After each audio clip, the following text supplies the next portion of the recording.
हुआ, लेकिन याद रखिए महाभारत की कथा शिक्षा तो बहुत सारी देती है, लेकिन एक बात विशेष कर जो ध्यान देने योग्य है कि शायद अगर दुर्योधन की संगत अच्छी होती तो इतनी बड़ी महाभारत दुर्योधन न करता। अगर उसके सलाहकार अच्छे होते, अब सलाह देने वाला भी तो कौन था? मामा शकुनी, और वो भी आया था दहेज में गांधारी के साथ। और हमारे ब्रज में कहते हैं कि दहेज की तो हर चीज खतरनाक होती है और नुकसानी करती है। दहेज में जो मिलता है चीज नुकसानी करती है। तो एक तो दहेज में मिला था मामा शकुनी, एक रामचरितमानस में दहेज में मिली थी मंथरा। ये दोनों ही दहेज के थे और दोनों ने ही पूरे घर को बर्बाद किया। तो अगर इसका संगत अच्छी होती, किसी ने कहा जीवन में 3 चीज अच्छी होनी चाहिए, एक मित्र, एक चित्र और एक चरित्र। पहला मित्र अच्छा हो, क्योंकि अगर मित्र में कोई बुराई हो तो सबसे पहले जो उसका साथ वाला है वो बुराई उसी में जाती है, और जाती भी नहीं है ना तो वो घुसवा देता है। जीवन में जितनी बुराइयां, जितने ऐब दुश्मनों की वजह से नहीं आते जितने दोस्तों की वजह से आते। वो अगर उसको शराब पीने की आदत है तो आपसे कहेगा अरे यार क्या होता है, ले लेना एक पी के देख।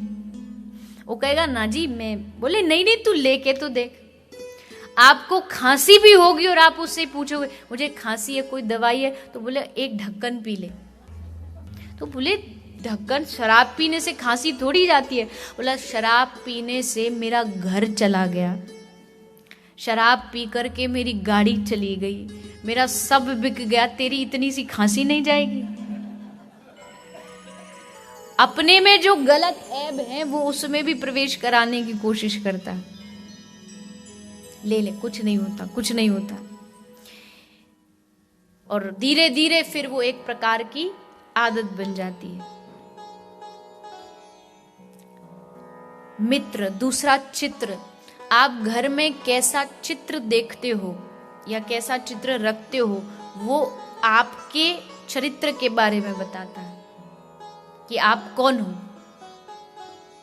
कई लोग के घर में जाओ, देखो कितने सुंदर जाति ठाकुर जी दिखते हैं, ठाकुर जी की मूर्ति दिखती है, चित्र दिखती है। और कईयों के घरे में चले जाओ तो ऐसे घर में घुसते घुसते पता नहीं क्या भूतों जैसी फोटो लगी होती। अब यहाँ तो अलाउड नहीं, लेकिन भारत में तो आपने देखा हो ना, घर को नजर नहीं लग जाए इसलिए लोग घर पर ही वो मटका काला लगा देते। तो मतलब पहचान में आ जाता है कि ये जो आदमी है ये भीतर से डरा हुआ है, इसको अंदर से डर है कहीं हमारे घर में कुछ किसी देवी देवता का प्रकोप ना आ जाए, कोई ग्रह खराब ना हो जाए।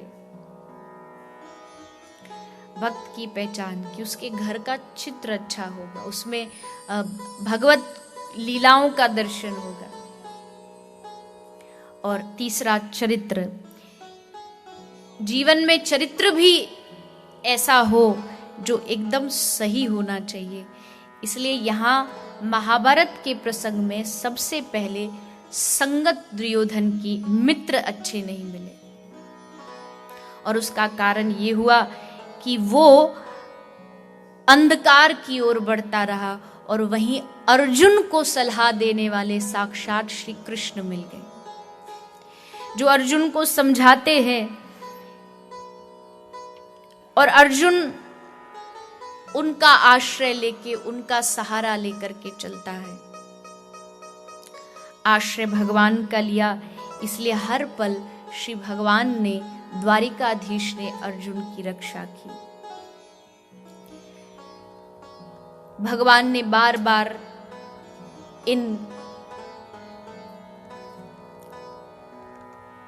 महाभारत के पात्रों से बार बार कहा कि तुम कुछ मांगो, कुछ कहो, लेकिन हर बार इन महाभारत के पात्रों ने भगवान से एक ही बात कही कि हे प्रभु, हमें किसी चीज की आवश्यकता नहीं है, आप हमारे साथ हो, आपकी कृपा हमारे साथ है, बस यही पर्याप्त है, यही काफी। याद रखिएगा, आपके जीवन में भी कभी मौका आ सकता है कि कभी अचानक आपको भगवत प्राप्ति हो जाए, भगवान मिल जाए। भगवान की सबसे बड़ी चालाकी यही है कि जब वो आपको मिलेंगे तो सबसे पहले पूछेंगे बड़े प्यार से कि बेटा बता क्या चाहिए, पैसा चाहिए, गाड़ी चाहिए, बंगला चाहिए। अब बेचारा भक्त भोला सा, उसको लगता अच्छा भगवान बार बार नहीं मिलेंगे, जो मांगना है सो मांग ले, तो बस थोड़ी चीजों में सिमट के रह जाता। मांग लेगा भगवान 1-8 करोड़ की लॉटरी लगा दो, घर बनवा दो, ये दे दो, वो दे दो। आपने मांगा, भगवान दे करके छुट्टी होकर के पल्ला झाड़ के चले जाएंगे। लेकिन अगर भगवान बार बार भी कहे मांग तुझे क्या चाहिए, तो बस एक ही बात कहना, देना है तो बस अपने आप को मुझे दे दो। अगर संसार की चीज मांगोगे तो चीज दे करके, वस्तु दे के चले जाएंगे, लेकिन उन्हीं को मांगोगे तो बताओ आपसे दूर कैसे जाएंगे।